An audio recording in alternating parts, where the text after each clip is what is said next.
जय हिंद बच्चों, Pioneer study centre के YouTube चैनल पर आपका बहुत बहुत स्वागत है। मेरा नाम है अमित झा। इस चैनल पर हम आपको क्लास 10th, 11th और 12th के मैथमेटिक्स के प्रॉब्लम का सॉल्यूशन प्रोवाइड करते हैं। आज की क्लास में हम लोग क्लास 10 के लिए चैप्टर नंबर 3 और उस पर भी एक्सरसाइज 3.2 को कवर करेंगे। 3.2 की इस एक्सरसाइज में हम लोगों ने question number 1, question number 2 previous video में कवर कर लिए थे। उस वीडियो में मैंने आपको क्वेश्चन नंबर 1 के दोनों पार्ट्स कराए थे, क्वेश्चन नंबर 2 समझाया था, कुछ कंसेप्ट्स कराए थे। आज की क्लास में हम लोग 3.2 के बाकी बचे हुए क्वेश्चंस को कवर करेंगे। ये एक्सरसाइज एग्जामिनेशन के पॉइंट ऑफ व्यू से इंपॉर्टेंट है, महत्वपूर्ण है। आपको इसे सही से समझना चाहिए और क्वेश्चन करने में आपको आसानी भी होगी। तो शुरू करते हैं, लेट्स स्टार्ट नाउ। और उससे पहले अगर आप इस चैनल पर पहली बार आए हैं या अभी तक आपने चैनल को सब्सक्राइब नहीं किया है तो आप इस चैनल को प्लीज़ सब्सक्राइब कीजिए और वीडियो पसंद आने पर लाइक ज़रूर कीजिएगा।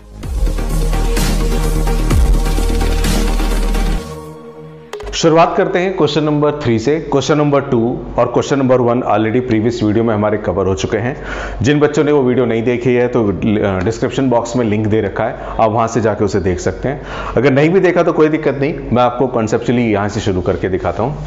देखिए, पहले एक बात समझ लीजिए। बात क्या है कि मान के चलिए आपको एक इक्वेशन दे रखी है इस तरह से, a1x, ये लिखा क्या उसका मतलब बता रहा हूं, a1x b1y equal to c1 और a2x b2y equal to c2। ये मान के चलिए दो लाइनों की आपको इक्वेशन गिवन है।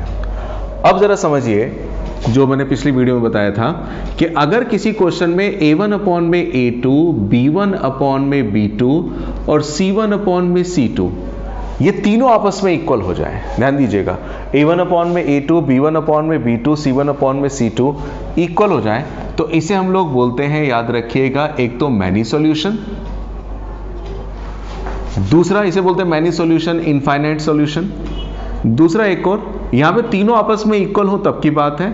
और जब a1 अपॉन में a2, b1 अपॉन में b2 ये शुरू के दो ही आपस में इक्वल ना हो, तीसरे की तो बात ही छोड़ दीजिए, a1 अपॉन में a2, b1 अपॉन में b2 शुरू के दो ही आपस में इक्वल ना हो तो इसको हम लोग बोलते हैं क्या भला, यूनिक सॉल्यूशन। और बच्चों याद रखना, इन दोनों को इकट्ठा करके चाहे ये वाली कंडीशन बने चाहे ये वाली कंडीशन बने, इसका यूनिक सॉल्यूशन है, मतलब इसका वन सॉल्यूशन है। इसके बहुत सारे सॉल्यूशन है, चाहे ये वाली सिचुएशन हो चाहे ये वाली सिचुएशन हो, इसको हम लोग इकट्ठा करके बोलते हैं एक ही नाम, उसका नाम होता है कंसिस्टेंट सॉल्यूशन। यानी कि इस पूरे को हम लोग एक नाम से पुकारते हैं, कंसिस्टेंट सॉल्यूशन। लेकिन अगर a1 अपॉन में a2, b1 अपॉन में b2 शुरू के दो तो इक्वल हो जाए, लेकिन तीसरा अगर इक्वल नहीं है, third one is not equal, तीसरा अगर आपस में इक्वल नहीं है तो इसे बोलते हैं हम लोग नो सॉल्यूशन, नो सॉल्यूशन। और इसी को एक और नाम से पुकारा जाता है भला क्या, इनकंसिस्टेंट सॉल्यूशन। ये हमारा कहला जाता है इनकंसिस्टेंट सॉल्यूशन। तो अब हमें क्या करना है वो समझिए। क्वेश्चन में क्या गिवन है, क्वेश्चन कह रहा है on comparing the ratios a1 by a2, b1 by b2, c1 by c2, यानी कि a1 by a2, b1 by b2, c1 by c2 इनकी रेशोज को कंपेयर करना है। कंपेयर करने का मतलब देखना है इक्वल है, कौन सा इक्वल है कौन सा इक्वल नहीं है। Find out whether the following pair of linear equation are consistent or inconsistent.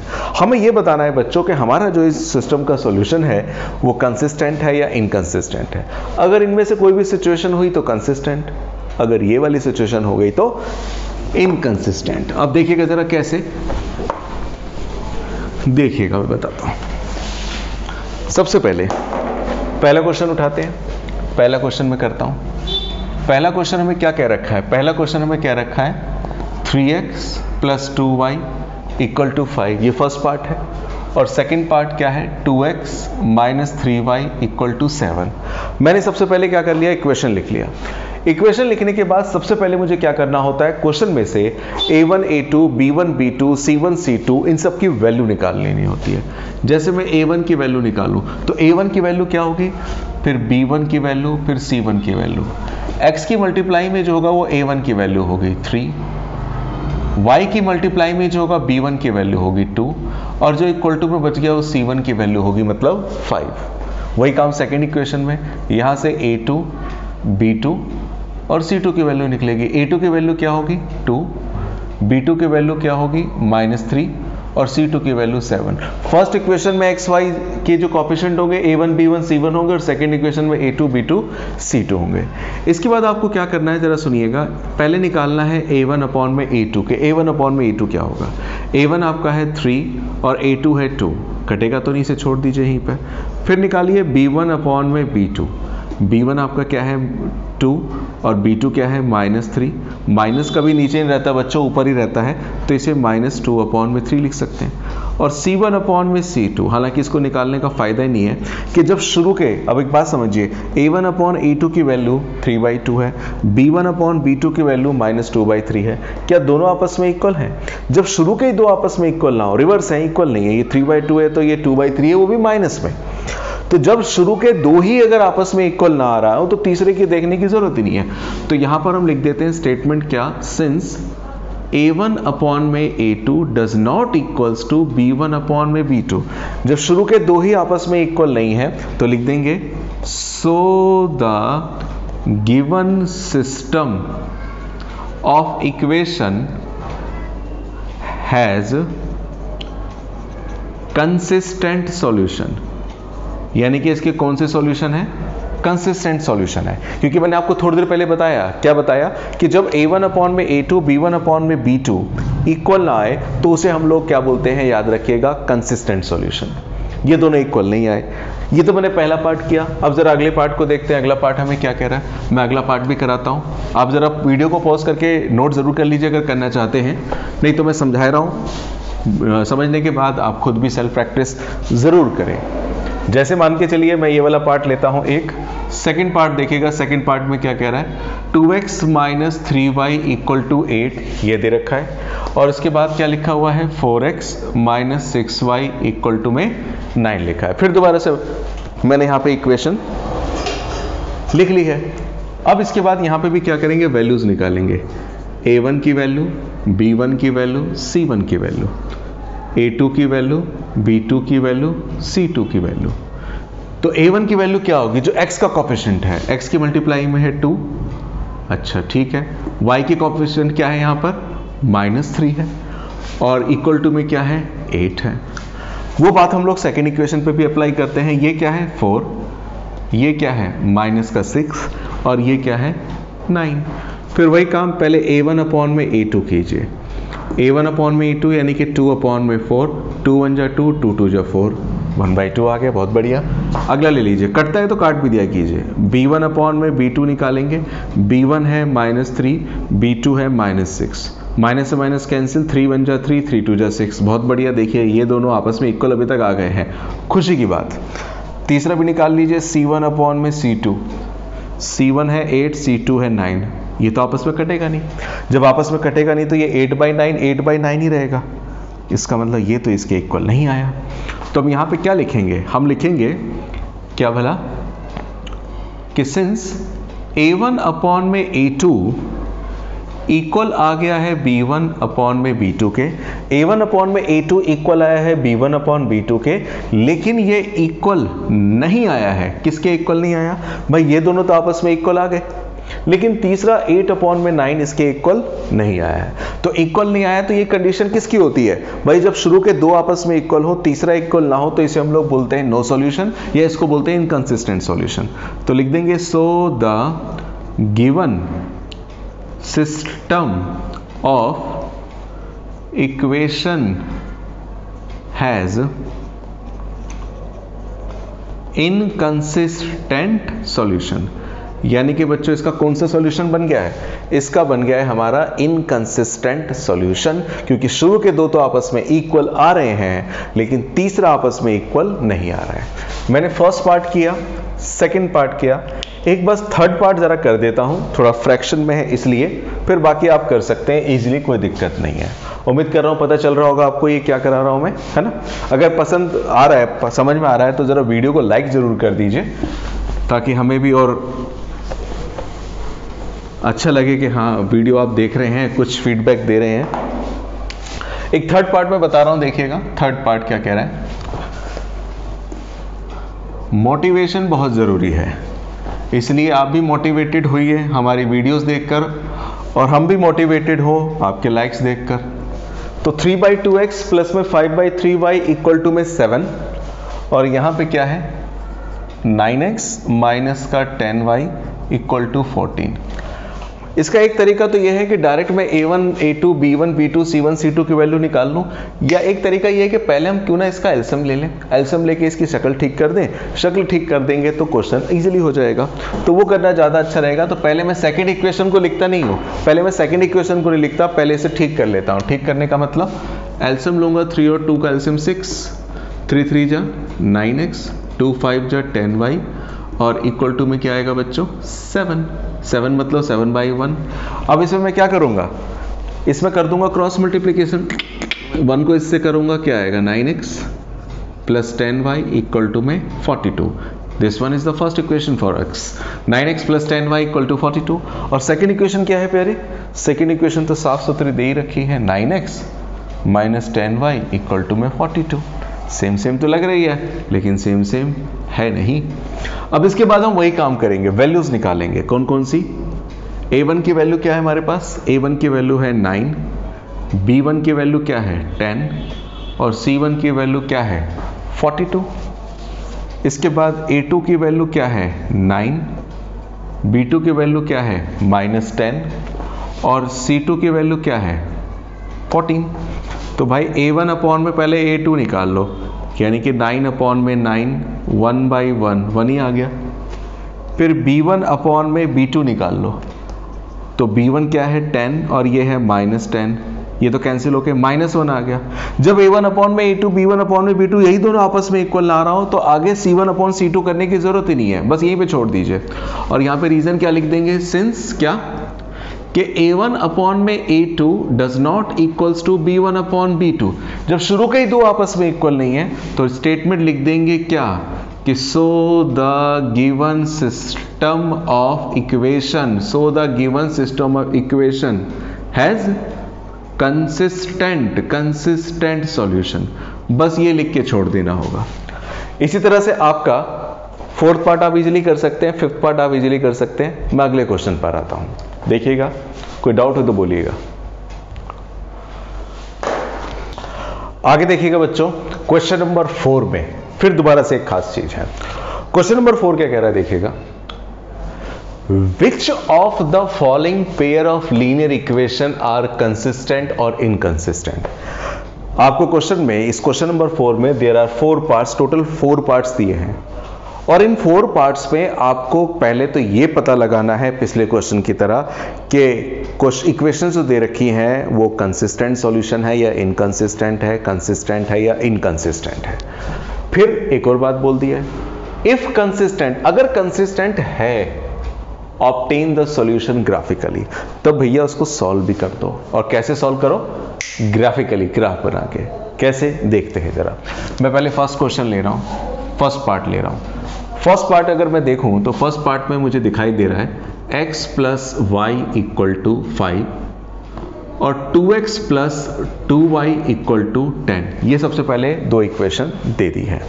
सबसे पहले मेरा काम होगा ये चेक करना, सीधा ग्राफ नहीं बनाना, क्योंकि दो काम उसने दिए हैं। उसने कहा है ग्राफ तब बनाइए जब सॉल्यूशन कंसिस्टेंट है। उसके लिए पहले चेक तो करो कि फंक्शन कंसिस्टेंट है या इनकंसिस्टेंट है। तो उसके लिए क्या करेंगे, वैल्यूज लिखेंगे। पहले a1 की वैल्यू क्या होगी, जो x का कोएफिशिएंट है 1, b1 जो y का कोएफिशिएंट है 1, और c1 जो इक्वल है 5। अच्छा, इसके बाद फिर a2 क्या है 2, फिर b2 क्या है, वो भी y का कोएफिशिएंट 2, और c2 क्या है बच्चों, c2 है हमारा 10। तो अब इसके बाद वही a1 अपॉन में a2 करेंगे। a1 अपॉन में a2 क्या होगा बच्चों, तो a1 है 1, a2 है 1/2, ठीक है। अच्छा, इसके बाद b1 अपॉन में b2 कीजिए, नहीं तो इसी को वहीं पे लिख देता हूं मैं साइड में। अगर मैं b1 अपॉन में b2 करूं, b1 अपॉन में b2, ध्यान रहे a1 अपॉन में a2 1/2 आ गया, b1 करूंगा तो 1, b2 वो भी 1/2 आ गया, ठीक है। सब कुछ अब इस पर निर्भर करता है। ये क्या है, c1 अपॉन में c2, 5 अपॉन में 10, 1/2। हुर्रे, a1 अपॉन में a2, b1 अपॉन में b2, c1 अपॉन में c2, तीनों आपस में क्या आ गया है, इक्वल आ गया है। तीनों आपस में इक्वल आने का मतलब लिख देंगे कि A1 अपॉन में A2, B1 अपॉन में B2, C1 अपॉन में C2 तीनों आपस में क्या है? इक्वल है। So the given system of equation has consistent solution. इसका कंसिस्टेंट सॉल्यूशन होगा। और बिना ग्राफ बनाए हुए पहले मैं बता दूं, यहां पे पता है तीनों अगर इक्वल हैं तो ये कहलाता है इनफाइनाइट सॉल्यूशन। और इनफाइनाइट सॉल्यूशन तब होता है जब लाइनें कोइंसिडेंट हो, मतलब एक लाइन खींची उसी पे दूसरी लाइन भी है। मतलब मैं लिख सकता हूं lines on graph would be coincident. लेकिन ये लिखने से काम नहीं चलेगा, इसे करके भी दिखाना होगा। तो करके दिखाएंगे कैसे? अब मेरे को इसके बाद उसने क्वेश्चन में क्या बोला था? बोला था कि इफ कंसिस्टेंट, तो आप इसे सॉल्व भी करो। सॉल्व करने का मतलब पहले तो मैंने पता लगाया कंसिस्टेंट है, अब इसे अपने को ग्राफिकली सॉल्व करना है। तो ग्राफिकली सॉल्व करने के लिए बच्चों में तो पॉइंट निकालना पड़ेगा। तो हम लोग क्या करते हैं, फर्स्ट इक्वेशन को कंसीडर कर लेते हैं। पहले इसको ले लेते हैं। ये क्या है equation? x plus y equal to 5 है। पहले y की वैल्यू निकाल लीजिए, 5 माइनस एक्स। अच्छा, ग्राफ बनाने के लिए पहले मुझे क्या करना पड़ेगा? टेबल बना लेता हूँ, पॉइंट निकाल लेता हूँ। मैं तो 2 ही पॉइंट ले लेता हूँ, आप चाहे तो 3 भी ले सकते हैं। एक्स वाई, अगर x के बदले मैं 2 रखूँ, x के बदले 2 रखूँ तो 5 में से 2 गया 3। और x के बदले अगर मान के चलिए कोई और नंबर रख दूँ, मान के चलिए 4 रख दूँ, 5 में से 4 गया 1। कुछ भी रख सकते हैं, 0 भी रख सकते हैं। सेकेंड इक्वेशन ले लीजिए। सेकेंड इक्वेशन क्या है? 2x plus 2y equal to में क्या है? 10। पहले तो y की वैल्यू निकाल लीजिए। 2y प्लस का 2x माइनस का 2x, y की वैल्यू क्या आएगी? 10 माइनस 2x अपॉन में 2। अब मैं यहाँ पे भी रखूँ वैल्यू, अरे ये देखते हैं क्या आता है। एक्स वाई जो मैंने वहाँ पे रखा था वही रख के देखता हूँ। अगर मैं x के बदले 2 रखूँ तो यहाँ पे 2 रखूँगा तो क्या होगा बच्चों? 2 2 जा 4, 10 में से 4 गया 6, 6 को 2 से डिवाइड करेंगे 3, ये तो सेम ही आ गया। देखते हैं 4 रखूँ तो अगर, तो 4 2 जा 4 रखूँगा, 4 2 जा 8, 10 में से 8 गया 2, 2 को 2 से डिवाइड करेंगे 1, सेम। चलिए कोई बात नहीं। अब मैं इसका ग्राफ खींच रहा हूँ। ग्राफ खींचते समय 2 बातों पे ध्यान रखिए कि आपको x की वैल्यू क्या है और दूसरा y की वैल्यू मैक्सिमम क्या है। दोनों की भाई x की मैक्सिमम वैल्यू 4 तक है, y की मैक्सिमम वैल्यू 3 तक है। मतलब x और y की कोई नेगेटिव वैल्यू नहीं है। ग्राफ बनाने में आसानी हो जाती है। तो अगर मैं इसका ग्राफ बनाऊं बच्चों, देखना जरा बच्चों, प्यारे बच्चों, अगर मैं इसका ग्राफ बनाऊं तो ग्राफ बनाने में क्या आएगा? ये x है और ये y है। अब मेरी मदद करना, शायद आपको दिख रहा होगा, अगर नहीं दिख रहा तो मैं थोड़ा सा फ्रेम को इन करूं। हाँ, अब दिख रहा है, अब दिख रहा है। तो मैं यहाँ पे क्या करता हूँ, जरा सुनिएगा। x में मैक्सिमम कितना है? 1 2 3 4 5 तक गया है। y में 1 2 3 4 5 5 4 3 2 1। इधर नीचे -1 चलता है, उसकी तो खैर जरूरत ही नहीं है। तो देखिए जरा, सबसे पहले x का 2 y का 3, x का 2 y का 3, x का 2 ये रहा, x का 2 y का 3, तो ये पॉइंट बनेगा x का 2 y का 3 इसके लिए।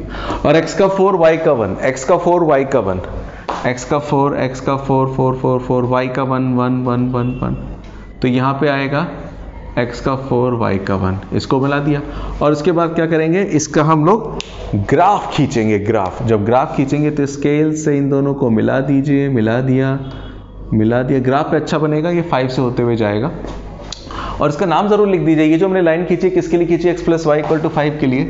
तो x plus y equal to 5। चलिए इसकी खींच दी। अब जरा इसकी बात करते हैं, इसका हाल क्या है बेचारे का? x का 2 y का 3, x का 2 y का 3 पहले से ही है यहाँ पे। अच्छा, x का 4 y का 1, x का 4 y का 1 पहले से ही यहाँ पर। तो इनको भी मिलाऊंगा तो मेरे को क्या होगा? वापस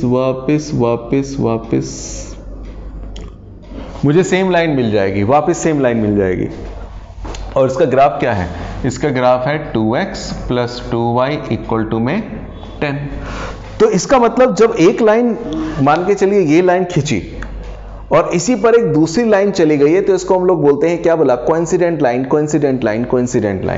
यहां पे इसको बोलते हैं मिनी सॉल्यूशन। ये मैंने किया है पार्ट 1। इसके बाद आप इसे नोट कीजिए, तो मैं इसके बाद पार्ट 2 करके दिखाता हूं। क्वेश्चन नंबर 4 के फर्स्ट पार्ट को करने के बाद अब आते हैं सेकंड पार्ट पर। जरा सेकंड पार्ट समझा रहा हूं, सुनिएगा। सेकेंड पार्ट है क्या, पहले मैं लिख दूं। सेकेंड पार्ट है x minus y equal to में 8 और 3x minus 3y equal to 16। पहले तो हमें यही चेक करना है कि हमारा सॉल्यूशन कंसिस्टेंट है या कंसिस्टेंट नहीं है। तो कैसे चेक करेंगे जरा सुनिएगा। पहले a1 की वैल्यू निकालेंगे जो x का कोएफिशिएंट है 1, b1 की वैल्यू निकालेंगे जो y का कोएफिशिएंट फर्स्ट इक्वेशन में है दैट इज -1, और c1 क्या होगा 8। ये मैंने a1 a2 b1 c1 निकाल लिया। आगे चलते हैं, अब निकालते हैं बच्चों a2 क्या होगा जो x का कोएफिशिएंट है 3, b2 क्या होगा जो y का कोएफिशिएंट है -3, और c2 क्या है 16। और वही काम a1 अपॉन a2 करो, a1 क्या है 1, a2 क्या है 3। ठीक है, अच्छी बात है। अच्छा, इसके बाद b1 अपॉन b2 करो, b1 क्या है -1 -3, माइनस से माइनस कट्टे 1/3 25, यानी कि a1 बाई a2 1/3 आया, b1 बाई b2 1/3 आया। अगर ये आ गया तो थोड़ी सी खुशी होती है कि चलिए देखते हैं तीसरा भी इक्वल आ जाए तो मैनी सॉल्यूशन बन जाएगा, लेकिन खुशी नहीं मिलेगी शायद। c1 आपका है 8, c2 आपका है 16। ओहो, 1/2 8 2 16। तो ये दोनों इक्वल हैं, लेकिन तीसरा आपस में इक्वल नहीं हो पाया। तो स्टेटमेंट हम क्या लिख देंगे, हम लोग स्टेटमेंट लिख देंगे कि a1 अपॉन में a2 और b1 अपॉन में b2, a1 अपॉन में a2 b1 अपॉन में b2, इन दोनों की वैल्यू तो आपस में इक्वल है, लेकिन तीसरे की वैल्यू आपस में इक्वल इनके c1 अपॉन c2 की वैल्यू इसके इक्वल नहीं है। तो लिख देंगे क्या, so the given system of equation, so the given system of equation has inconsistent solution। इसका कौन सा सॉल्यूशन है प्यारे बच्चों, इनकंसिस्टेंट सॉल्यूशन है। और इसके बाद हम यहीं पे फुल स्टॉप लगा देंगे, आगे इसको सॉल्व नहीं करेंगे, क्योंकि उसने क्या कहा था, इफ कंसिस्टेंट, अगर कंसिस्टेंट है तो सॉल्व करना है, कंसिस्टेंट है ही नहीं तो सॉल्व क्यों करेंगे, इसे यहीं पे छोड़ दूंगा। ये सेकेंड पार्ट मैंने किया। थर्ड पार्ट और फोर्थ पार्ट आप इजीली कर सकते हैं, वही काम करना है आपको। पहले चेक करना है कि कंसिस्टेंट है या नहीं है, और उसके बाद अगर इनकंसिस्टेंट है तो छोड़ना है, आगे सॉल्व ही नहीं करना। अगर कंसिस्टेंट है तो ग्राफ बनाना है, जैसे हम लोगों ने पीछे बनाया है। थर्ड पार्ट और फोर्थ पार्ट आप कीजिए। अगले क्वेश्चन पे मैं आता हूं, नोट करते हैं। क्वेश्चन नंबर 4 के बाद क्वेश्चन नंबर 5 पर आते हैं। 5 एक वर्ड प्रॉब्लम का क्वेश्चन है। क्वेश्चन में क्या कह रखा है जरा सुनिएगा, इसको समझने में थोड़ा सा ट्रिक है, देखिएगा। हाफ, इसको अगर रेगुलर पढ़े, half the perimeter of a rectangular garden whose length is 4 metre more than its width, 36 metre. पहले इसको जरा मैं समझाऊं जरा।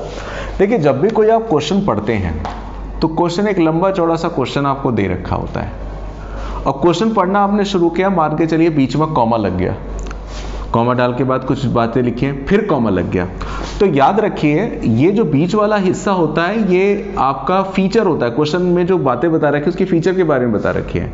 क्वेश्चन को जब आप पढ़ें तो आप क्या करें सही से समझने के लिए, ये जो कॉमा से पहले वाला पार्ट है और कॉमा के बाद जो ये वाला पार्ट है, पहले इसको पढ़ा करें और बाद में इसको पढ़ा करें। मतलब पूरा क्वेश्चन दे रखा होता है। एक ट्रिक बता रहा हूं कि कॉमा से पहले वाले जो पार्ट है उसको पढ़िए और उसको कोरिलेट कीजिए, उसको जोड़िए इसके साथ। जैसे मेरे साथ देखिए इस क्वेश्चन में कॉमा के बाद पहला कॉमा लग गया, इसके बाद लिखा है, मैं इसको अभी नहीं पढ़ूंगा,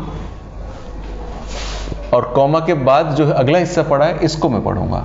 तो पहले वाले को लास्ट वाले से कोरिलेट करते हैं। क्या देखना जरा, क्या लिखा है, half the perimeter of rectangular garden, half the perimeter, perimeter का हाफ, किसका हाफ, पेरीमीटर का हाफ किसका, रेक्टेंगुलर गार्डन का, कॉमा यहां पे देखिए 36 मीटर। मतलब एक रेक्टेंगुलर गार्डन है, जैसे रेक्टेंगुलर गार्डन रेक्टेंगल की शेप में होता है, तो उस रेक्टेंगुलर गार्डन का जो हाफ पेरीमीटर है, हाफ पेरीमीटर है, वो हमें बता रखा है कितना है बॉस, 36। मतलब हाफ पेरीमीटर बीइंग 36, आधा पेरीमीटर 36 है।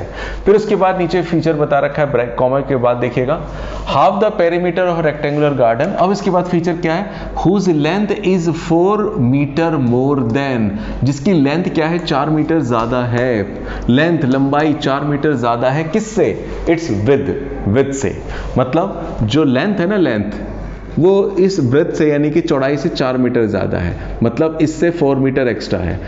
इसका मतलब इन दोनों के बीच का जो डिफरेंस है बच्चों वो 4 का है। 4 का मतलब ये वाली साइड इससे 4 मीटर एक्स्ट्रा है। तो अब हमें इसकी लेंथ और ब्रेथ यानी कि इसकी डायमेंशंस बतानी है।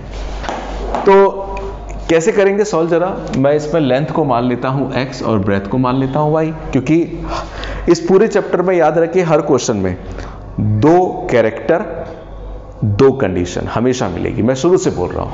इसमें देख लीजिए 2 कैरेक्टर कौन है, लेंथ और ब्रेथ, और कंडीशन 2 क्या है। पहली कंडीशन है कि उसका हाफ पेरीमीटर 36 है, और दूसरी कंडीशन क्या है, लेंथ 4 मीटर एक्स्ट्रा है, किससे, विड्थ से, ब्रेथ से। तो देखिएगा क्वेश्चन को जब सॉल्व करेंगे तो सॉल्व करने के लिए सबसे पहले मैं क्या लिखने वाला हूं, let the length of garden, ये जो गार्डन है उसकी लेंथ मान लेता हूं x मीटर, एंड उसने विद बोला है तो वही मैं भी वर्ड यूज करता हूं, विद ऑफ गार्डन की जो चौड़ाई है बच्चों वो मान लेता हूं y मीटर। अब क्वेश्चन में 2 कंडीशन है, पकड़ते हैं। पहली कंडीशन क्या है बच्चों, पहली कंडीशन है कि इसका जो हाफ पेरीमीटर है वो 36 है। हाफ पेरीमीटर, फुल पेरीमीटर का हाफ। एक बात बताइए, हाफ पेरीमीटर आपको 36 दिया है, पूरा पेरीमीटर क्या होता है 2l + b। अगर उसका हाफ कर देंगे तो 2 से डिवाइड कर देंगे तो हाफ हो जाएगा। भाई 2l + b तो फुल पेरीमीटर होता है, 2 से डिवाइड कर देंगे तो हाफ, ये दे रखा है 36। 2 से 2 कैंसिल करने के बाद आपका लेंथ प्लस ब्रेथ कितना बचेगा, 36 बचेगा। अब लेंथ आपकी x है, ब्रेथ आपकी y है 36, y की वैल्यू 36 - x। लगे हाथ में पॉइंट भी निकाल लेता हूं, पॉइंट निकालूंगा तो क्या होगा, ये x है ये y है। अब x के बदले कुछ रख लीजिए, क्या रखूं, मान के चलिए सीधा साधा नंबर अगर मान के चलिए मैं 16 रख दूं तो 16 रखूंगा तो 36 में से 16 जाएगा, कितना बचेगा 20 बच जाएगा। x के बदले और कोई नंबर रख दूं, अगर मान के चलिए मैं कितना रख दूं 10 रख दूं या 20 रख देता हूं तो क्या बचेगा 16 बचेगा। थोड़े से इस तरह के नंबर ले लिए मैंने। अब ले लेते हैं किसको, सेकंड कंडीशन को। सेकंड कंडीशन आपकी क्या कह रही है कि लेंथ जो है वो 4 मीटर एक्स्ट्रा है, किससे, विड्थ से, यानी कि x - y = 4। तो यहां पे भी किसी एक की वैल्यू निकाल लीजिए। x में से y को माइनस करेंगे तो 4 आएगा, जो इसका डिफरेंस है। तो x की वैल्यू निकाल लेता हूं 4, माइनस का y इधर आके प्लस का y। जरूरी नहीं कि आप हमेशा y की वैल्यू निकालें जैसे मैं हर क्वेश्चन में कर रहा हूं। यहां पे x पॉजिटिव रख रहा था तो मैंने x की वैल्यू निकाल ली। अब इसके बाद वही काम, यहाँ पर x, यहाँ पर y के बदले रखो कुछ, चलो मैं ये रख देता हूँ। अगर मैं y के बदले यहाँ पे क्या आया था 20, अगर मैं y के बदले 20 रखूँ तो 20 और 4 क्या आ जाएगा, 24 आ जाएगा। ठीक है, अच्छी बात है। अच्छा, y के बदले 16 रखूँ, अगर 16 तो 16 और 4 20, x के बदले 16। चलिए खुशी की बात है, सेम आ गया। अच्छा, अब इसके बाद हम क्या करते हैं, हमें ग्राफ खींचने का काम करना है। अच्छा, ग्राफ खींचते समय फिर थोड़ी सावधानी रखनी है। पहले ही देख लेना है कि मैक्सिमम वैल्यू और मिनिमम वैल्यू क्या आ रहा है। यहाँ पे 20 है, x मैक्सिमम 20 है, y भी मैक्सिमम 24 तक गया है, कोई बात नहीं, सब ठीक हो जाएगा। तो यहाँ पे देखिए क्या करते हैं हम लोग, यहाँ पे इसे खींचते ही x है और यहाँ पे y है। टेकिंग द कॉमन कितने 4 का ले लेते हैं गैप, 4 8 12 16 20। इसके बाद 4 8 12 16 और भी 20। अब इसी तरह से इस तरफ लेंगे तो बॉस इस तरफ ये -4 हो गया, इधर भी -4 हो गया। जाना ही नहीं है, नेगेटिव सोच नहीं रखनी है, बीइंग पॉजिटिव। तो देखिए जरा, सबसे पहले क्या करते हैं, मैं इसकी बात करता हूं। ये क्या है, x का 16 है, y का 20 है। x 16 y 20, x का 16 y का 20 है। चलिए ठीक है, थोड़ा बारीक मार्कर से करते हैं, बारीक मार्कर। x का 16 y का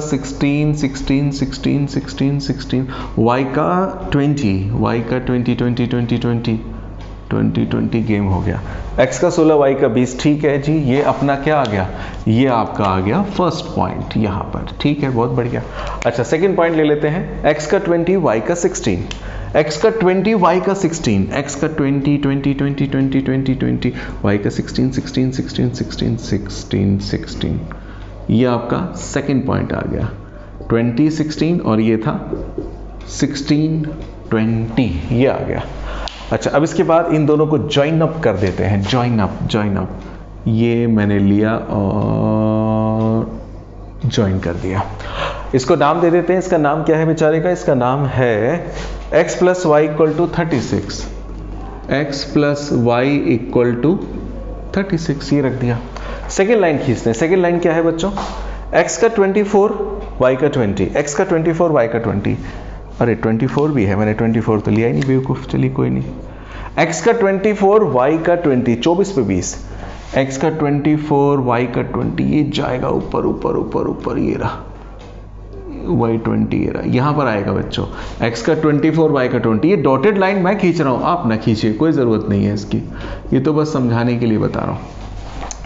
और 20 पे 16, 20 पे 16, x का 20 y का 16, ये तो बार बार लिखने की ज़रूरत है ही नहीं। अब इसके बाद इसको और इसको, इन दोनों पॉइंट्स को ऐसे ज्वाइन कर दूंगा, इसका नाम लिख दूंगा। इसका नाम क्या है, x minus y equal to 4, x minus y equal to 4। Main चीज तो अब ये देखना है कि जहां पे ये दोनों एक दूसरे को इंटरसेक्ट कर रहे हैं, जहां पे ये देखिए मैं रेड मार्कर से कर रहा हूं, जहां पे ये इंटरसेक्ट कर रहे हैं उसको इंटरसेक्टिंग पॉइंट को एक बार x से मिलाइए। आप इस तरह से मत मिलाइएगा, ये रेड कलर इतना कैमरे में दिखता नहीं है, इसलिए मैं रेड कलर को थोड़ा सा डार्क कर रहा हूं ताकि सही से दिखाई दे। जहां पे एक दूसरे को इंटरसेक्ट कर रहे हैं बच्चों, वहां पर इस इंटरसेक्टिंग पॉइंट को x से मिलाइए और इसी को y से भी मिलाइए, y से भी मिलाइए। तो देखिएगा जादू मंत्र छू क्या क्या होगा, आपको दो वैल्यूज मिलेगी। यहाँ पे एक वैल्यू मिलेगी 16 और यहाँ पे वैल्यू मिलेगी 20। x का क्या मिला है आपको, x का मिला है आपका 20, y का मिला है 16। तो हम स्टेटमेंट लिखेंगे, क्या स्टेटमेंट लिखेंगे, हमने रेक्टेंगुलर गार्डन की लेंथ कितनी मानी थी, तो लिख देंगे सो द लेंथ हमने मानी थी x, जो कि आ गई है 20 मीटर, और ब्रेथ कितनी मानी थी हमने y, वो कितनी आ गई है 16 मीटर। ये हमारा आंसर हो गया, ये हमारा सॉल्यूशन हो गया। ये क्वेश्चन नंबर 5 था। इस तरह के वर्ड प्रॉब्लम के क्वेश्चन आपके एग्जाम में आते हैं, अच्छी तैयारी कीजिए। फिलहाल तो इसको नोट कीजिए, आगे बताता हूं। अगला क्वेश्चन एक टाइम पास क्वेश्चन है। टाइम पास क्वेश्चन क्यों बोल रहा हूं अभी देखिएगा। छठा क्वेश्चन है कि given the linear equation 2x plus 3y minus 8 equal to 0। एक लीनियर इक्वेशन आपको गिवन है, फिर बोला है राइट अनदर लीनियर इक्वेशन, एक और लीनियर इक्वेशन आपको बनाना है इन टू वेरिएबल्स में, such that geometrical representation of the pair so formed, ताकि उसका अगर हम ग्राफ खींचे इसके साथ तो इंटरसेक्टिंग लाइन बने, पैरेलल लाइन बने और कोइंसिडेंट लाइन बने। आपको ग्राफ नहीं बनाना है, आपको एक ऐसी इक्वेशन बनानी है जिसको मैं इसके साथ सॉल्व करूं तो इंटरसेक्टिंग लाइन बन जाए, इसके साथ सॉल्व करूं तो पैरेलल बन जाए, और इसके साथ सॉल्व करूं तो कोइंसिडेंट बन जाए। तो भैया सीधी सी बात, एक बात समझो, इंटरसेक्टिंग लाइन के लिए कंडीशन होती क्या है, इंटरसेक्टिंग लाइन के लिए कंडीशन होती है a1 by a2 does not equal to b1 by b2।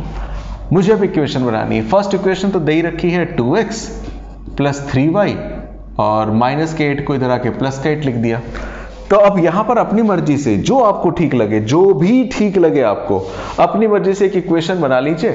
बस इसमें a1 by a2 की जो वैल्यू हो b1 by b2 के इक्वल ना आए, बस ये ध्यान रखिए। और इक्वल टू में कोई भी नंबर रख लीजिए। जैसे फॉर एग्जांपल, जैसे यहां पर x के साथ क्या है 2, y के साथ 3 है, तो मैं ऐसा करता हूं कि इक्वेशन बना लेता हूं, x के साथ रख देता हूं 3 और y के साथ रख देता हूं 2, यानी कि 3x प्लस 2y। इसको इधर कर दिया, इसको इधर रख दिया, इक्वल टू में कोई भी नंबर रख लीजिए, मान के चलिए 10 रख दिया। अब आप चेक कर सकते हैं, अगर मैं कहूं यहाँ पे a1 की वैल्यू क्या है 2, b1 की वैल्यू क्या है 3, c1 की वैल्यू क्या है 8, a2 की वैल्यू क्या है 3, b2 की वैल्यू क्या है 2, c2 की वैल्यू है 10। कर लो भाई a1 अपॉन में a2, a1 क्या है 2 अपॉन में 3, फिर निकाल लो b1 अपॉन में b2, तो आ जाएगा 3 अपॉन में 2। तीसरे की जरूरत ही नहीं है। क्यों तीसरे की जरूरत नहीं है? क्योंकि मैंने बताया ना कि शुरू के दो ही अगर आपस में इक्वल नहीं है, जैसे यहां पर क्या आ रहा है 2/3 आ रहा है, यहां पर 3/2 आ रहा है, तो इसका मतलब यही बात a1 अपॉन में a2 इक्वल नहीं है b1 अपॉन में b2 के। लाइन्स आर इंटरसेक्टिंग, यानी कि लाइन क्या करेगी, इंटरसेक्ट करेगी। सिंपल सा अपनी तरफ से कोई भी इक्वेशन बना दीजिए। यहां पर आते हैं पैरेलल लाइन। अब पैरेलल लाइन के लिए कंडीशन क्या होती है बच्चों, पैरेलल लाइन के लिए कंडीशन होती है कि a1 अपॉन में a2, b1 अपॉन में b2 ये दोनों तो इक्वल हैं, c1 अपॉन में c2 इसके इक्वल नहीं है। तो इक्वेशन फर्स्ट क्या है आपकी, फर्स्ट इक्वेशन है 2x plus 3y equal to 8 है। तो a1 अपॉन में a2, b1 अपॉन में b2 सेम करना है ना आपको। तो आप क्या कीजिए, इन दोनों में एक कॉमन नंबर कोई भी ले लीजिए, उससे मल्टीप्लाई कर दीजिए। जैसे मैंने 4 से मल्टीप्लाई कर दिया, तो 4 से अगर मैं मल्टीप्लाई करूंगा, कुछ भी नंबर ले लो, 5 ले लो, 10 ले लो, 20 ले लो, केवल इसमें 4 से मल्टीप्लाई कर दीजिए। 4 2 जा 8x, 5 3 जा 15y, और इसमें कुछ लिख दीजिए, मान के चलिए इसमें ऐसे ही रहने दो, इसको 8 ही रहने दो, छोड़ो, इसको मत कुछ करो, केवल इसमें मल्टीप्लाई कर दीजिए ताकि a1 अपॉन में a2, b1 अपॉन में b2 सेम हो चुके। अगर मैं किससे करूंगा मल्टीप्लाई, 4 से, तो 4 2 जा 8 और 4 3 जा क्या आएगा 12। इसको ऐसे रहने दीजिए, दोनों नंबर से सेम मल्टीप्लाई कर दीजिए। अब देखना जादू आप, a1 की वैल्यू क्या है आपकी 2, b1 की वैल्यू आपकी क्या है 3 और c1 की वैल्यू 8, a2 की वैल्यू क्या है 8, b2 की वैल्यू क्या है 12 और c2 की वैल्यू मैंने 8 ही रख दिया। आप 8 रख दो, 18 रख दो, कुछ भी रख दो भैया, लेकिन जिससे इसको मल्टीप्लाई किया उससे मत कर देना, ठीक है। तो a1 अपॉन में a2, ये ट्रिक है, a1 अपॉन में a2 2 अपॉन में 8 1/4 आ गया, ठीक है। अच्छा b1 अपॉन में b2 कर दो, b1 अपॉन में b2 3 अपॉन में 12, 3 1 जा 3, 3 4 जा 12 1/4 आ गया। अच्छा इसके बाद c1 अपॉन में c2 कर लो, तो c1 क्या है 8 अपॉन में 8, ये तो 1 आ गया।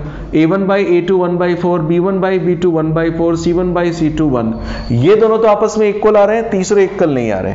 तो इसका मतलब a1 अपॉन में a2 इक्वल आया, b1 अपॉन में b2 इक्वल नहीं आया c1 अपॉन में c2 की। मतलब लाइंस क्या कहलाएंगे, यहाँ पे लाइन आपकी क्या होंगी, पैरेलल लाइंस होंगी।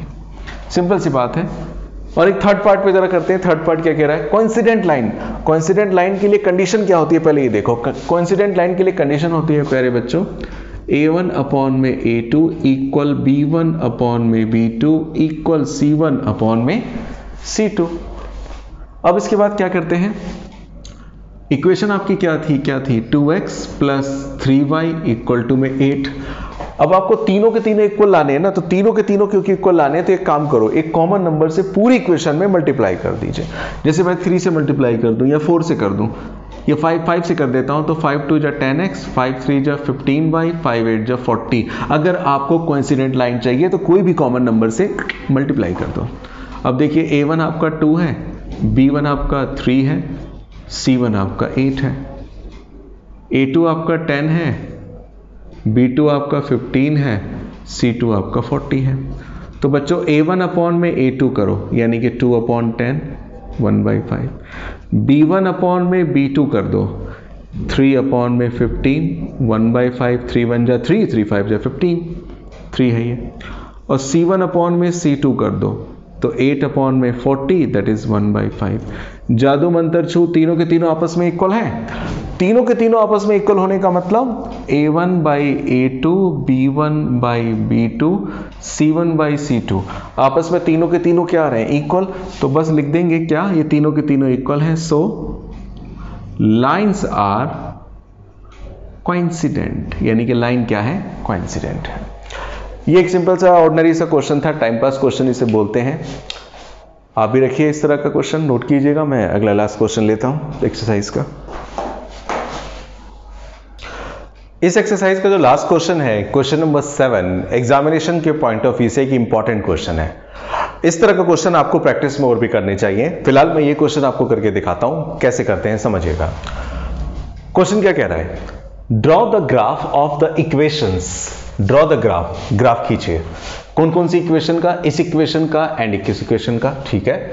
Determine the coordinates of the vertices of the triangular region by these lines and x axis. मतलब ये जो दो लाइनें हैं, दोनों लाइनों का पहले ग्राफ खींच देना है, एक लाइन एक लाइन। इन लाइनों ने और एक्स एक्सिस ने, इन लाइनों ने और एक्स एक्सिस ने जो ट्रायंगुलर रीजन बनाया है, जो त्रिकोणीय क्षेत्र बनाया है ट्रायंगुलर रीजन बनाया है, आपको क्या करना है, उसके वर्टिसेस बताने हैं। जैसे ट्रायंगल के 3 वर्टेक्स होते हैं ना, अलग अलग पॉइंट, तो आपको इस ग्राफ में वो वर्टिसेस बताने हैं। और इसके बाद शेड द ट्रायंगुलर रीजन, और आपको कह रखा है वो जो ट्रायंगल बनेगा प्लीज शेड इट दैट, उसे शेड भी करना है। देखिए ये काम तो बात का काम है, पहले हमारा काम क्या होगा, पहले हम लोग इसका ग्राफ खींचेंगे। ग्राफ कैसे खींचेंगे, तो फर्स्ट इक्वेशन ले लेते हैं। फर्स्ट इक्वेशन क्या दे रखी है, x minus y plus 1 equals to 0। यहां पे मैं x की वैल्यू निकालूं तो माइनस का y प्लस का y प्लस का 1 माइनस का 1 हो गया। भाई माइनस का y प्लस का y प्लस का 1 माइनस का 1। काम क्या करेंगे, इसके बाद पॉइंट निकाल लेंगे और क्या काम करेंगे, x y। अच्छा y के बदले, चलिए मैं x के बदले 1 रखता हूं, सॉरी y के बदले 1 रखूंगा, y के बदले 1 रखूंगा, 1 में से बन जाएगा 0, और y के बदले 0 रखूंगा तो -1 आ जाएगा। अच्छी बात है, कोई बात नहीं। सेकेंड इक्वेशन कंसीडर कीजिए बच्चों, 3x प्लस 2y माइनस का 12 प्लस का 12, 12 माइनस 3x, 12 माइनस 3x और 2, चलिए अभी अगले स्टेप पे ले लेता हूँ, अगले स्टेप पे लूंगा तो y क्या आ जाएगा, 12 माइनस 3x अपॉन में 2। पहले 3x उधर ले गया, फिर अब इसको डिवाइड में टेबल बनाते हैं, वैल्यू लगाते हैं। बताइए क्या आपको वैल्यू लेनी चाहिए। सबसे पहले मैं x के बदले क्या लूँ बच्चों, x के बदले कोई ऐसी वैल्यू ले लूँ, x की वैल्यू कोई ऐसी वैल्यू ले लूँ ताकि पूरा कट जाए। अगर मैं x के बदले 0 ले लूँ तो 0 3 0, 12 बचेगा, 12 में को 2 से डिवाइड करेंगे, इट वुड बी 6। अच्छी बात है। अच्छा इसके बाद अगर इसके बाद मैं x के बदले यहाँ पे कोई और नंबर ले लूँ, 0 ही बना दूँ अगर मैं x के बदले 0 बना दूँ, मान के चलिए x के बदले में -2 पुट कर दूँ, -2 नहीं +2 भी नहीं।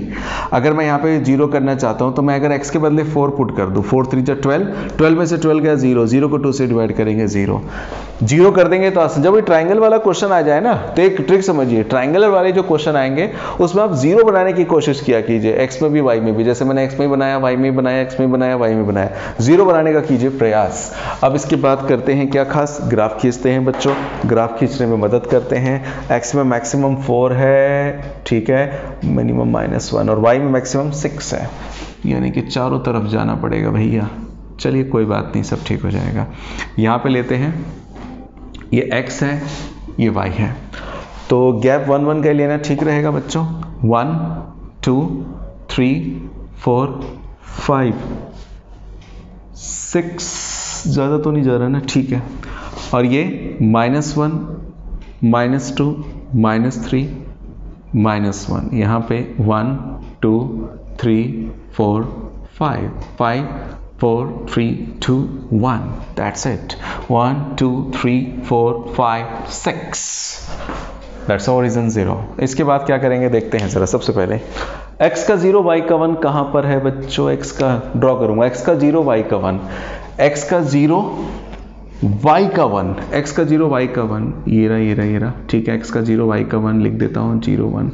अच्छा x का -1 y का 0, x का -1 y का 0, x का -1 y का 0, इधर ही आएगा, x का -1 y का 0, ठीक है, दोनों को मिला दिया, ये लाइन चली गई। इसका नाम क्या है, इसका नाम है x minus y plus 1। Graph पे लिख देता हूं मैं x minus y plus 1 equal to 0। Graph पे नाम जरूर लिखना है बच्चों। अच्छा x का 0 y का 6, x का 0 y का 6, अरे बाबा 6 तो मैंने बनाया ही नहीं, ये तो घनघोर पाप हो गया, कोई बात नहीं, इसे पुण्य में बदलते हैं। 6 यहाँ पे ले लिया मैंने। अब इसके बाद क्या होगा देखिएगा, x का 0 y का 6, x का 0 y का 6, ये रहा x का 0 y का 6, और इसके बाद x का 4 y का 0, x का 4 y का 0, x का 4 y का 0। अब इसको भी आपस में मिलाते हैं, ऐसे करके मिलाऊंगा मैं तो ये चला गया यहाँ पे। अब यहाँ पे देखिए क्या है, सबसे पहले गौर करने वाली बात क्या है, आप अगर एक्यूरेसी के साथ बनाएंगे तो ग्राफ पे अच्छा बनेगा। इसका नाम क्या है, 3x plus 2y equal to 12। अब मैंने क्या करा, ये डायग्राम तो ड्रॉ कर दिया। डायग्राम ड्रॉ करने के बाद सबसे पहले हमें क्या करना है, सबसे पहले हमें ये पता लगाना है कि ये जो कौन कौन सी इस लाइन ने, यानी कि इस वाली लाइन ने, आपकी इस वाली लाइन ने और एक्स एक्सिस ने क्या कोई ट्रायंगुलर रीजन बनाया है। लग तो रहा है ये, और उसे शेड भी करना है। तो पहले मैं शेड करने वाला काम कर दूं। मुझे तो ये लगता है, क्या लगता है आपको? ये है ट्रायंगुलर रीजन, इसे शेड भी करने के लिए बोला था। चलिए, सुंदर शेड किया मैंने काफ़ी, आप भी कर सकते हैं।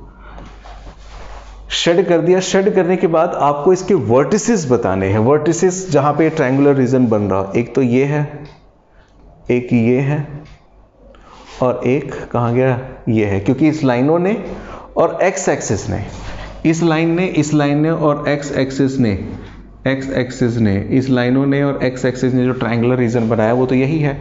इसको आप एक पॉइंट पता लगाना है।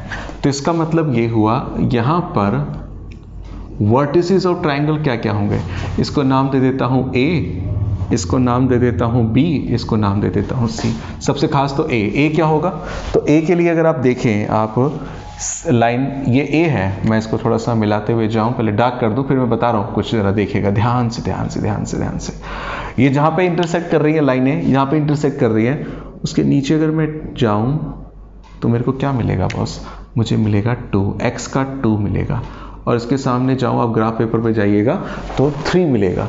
इसका मतलब ये जो पॉइंट है आपका x का 2 y का 3 है, यानी कि a पॉइंट x का 2 y का 3। b पॉइंट क्या है? b पॉइंट है x का -1, x का -1, y का 0 है। और c पॉइंट आपका क्या है? c पॉइंट है ये रहा 4, 0। ये इस तरह से क्वेश्चन नंबर 7 हमारा कंप्लीट हुआ। इस तरह का क्वेश्चन आपके एग्जाम में जरूर पूछा जाता है, इस पे आपकी अच्छी खासी पकड़ होनी चाहिए, नोट कीजिएगा। आज की क्लास में हम लोगों ने बच्चों एक्सरसाइज 3.2 जो कि चैप्टर नंबर 3 क्लास 10 के मैथमेटिक्स से है, उसको कंप्लीट किया। क्वेश्चन नंबर 1 और क्वेश्चन नंबर 2 की वीडियो ऑलरेडी अपलोड हो गई थी, मैंने शुरू में ही आपको बताया था, और आज ये नेक्स्ट वीडियो अपलोड हो रही है। अगर ये वीडियो आपको पसंद आई तो आप इस वीडियो को लाइक ज़रूर कीजिए। अगर आप कुछ कहना चाहते हैं तो कमेंट बॉक्स में ज़रूर लिखिए। अगर ये वीडियो आपको पसंद आई तो आप हमारे चैनल को सब्सक्राइब ज़रूर कीजिए, अगर आपने अभी तक सब्सक्राइब नहीं किया है। लाइक कीजिए और अपने फ्रेंड्स के साथ शेयर ज़रूर कीजिए। Thank you very much. जय हिंद।